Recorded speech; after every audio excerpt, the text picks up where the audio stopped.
Éduquer est une œuvre d'amour qui doit toujours mettre la personne au centre. Nous savons que l'éducation a ce pouvoir de transformation. L'éducation ouvre l'esprit, l'éducation ouvre le cœur à la réalité. Et dans cette éducation à un nouvel humanisme, les relations doivent être différentes. Beaucoup plus significatives, beaucoup plus profondes, beaucoup plus inclusives. Et l'éducation doit être humanisée. Il est vrai que la solidarité universelle n'est possible que si nous créons une nouvelle culture. L'éducation est l'antidote à la culture individualiste, a également dit le pape. Nous devons prendre des décisions fondamentales qui impliquent l'ensemble de l'humanité. Nous devons recréer le tissu de nos relations afin de pouvoir parler un langage de fraternité. Si dans cette solidarité universelle, nous étions déjà capables d'engendrer une culture inclusive, ce serait déjà un nouvel humanisme et une solidarité universelle. Dans l'éducation se trouve la graine de l'espoir. Éduquer, c'est parier et donner au présent l'espoir qui brise le déterminisme et le fatalisme. Et pour maintenir cet espoir, nous devons créer des processus créatifs et transformateurs en alliance avec la société civile. Si nous voulons vraiment que cette graine pousse, nous devons la nourrir. Comment allons-nous faire du message du pape une réalité? Allons-nous commencer à travailler en collaboration? Allons-nous créer des plateformes où nous pourrons tous nous impliquer et voir comment les groupes se forment? Comment atteindre les contextes?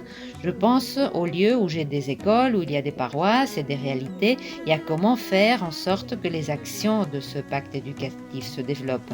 Allons-nous établir des réseaux de travail? Qui va les convoquer? Si nous regardons le monde, ce monde VUCA, comme certains l'appellent, un monde volatile, un monde incertain, un monde complexe, un monde tellement ambigu, les alliances, et je le dis de tout mon cœur, sont la seule garantie que nous ne resterons pas seulement dans les mots, mais que nous saurons passer aux actes. Aujourd'hui, l'important n'est pas que votre école fonctionne, aujourd'hui, l'important n'est pas que votre école soit propre dans une ville. L'important est de savoir comment cette école a un impact, la qualité éducative de cette école, comment peut-elle avoir un impact sur les autres écoles, qu'elles soient publiques ou privées, quel que soit le type d'école, et quel impact cela a-t-il sur l'éducation des ONG ou l'éducation informelle. C'est-à-dire que l'impact social et l'innovation sociale doivent être développés. Autrement dit, qu'ils doivent passer par ce que nous voulons enseigner ou faire. Lorsque le pape parlait, je pensais aux villes éducatrices. Je crois que c'est là que les alliances se nouent avec tout le monde et pour tout le monde. Et bien sûr, tout cela est un travail lent, très lent. Nous sommes confrontés à de nombreuses rivalités, des rivalités politiques, et l'une des rivalités les plus fortes est peut-être celle de la conception différente de la personne humaine.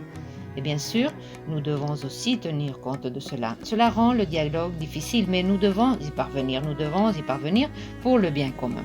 Je pense qu'il est important que les institutions se demandent quel est leur rêve.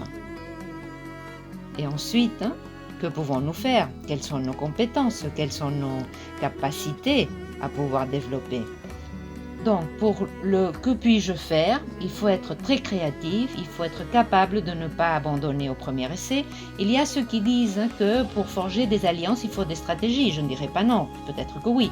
Mais ce dont on a besoin, c'est d'un bon cœur. Et surtout, la capacité de cette bonne volonté à servir l'autre et à être humble afin de pouvoir faire avancer les choses pour le bien commun.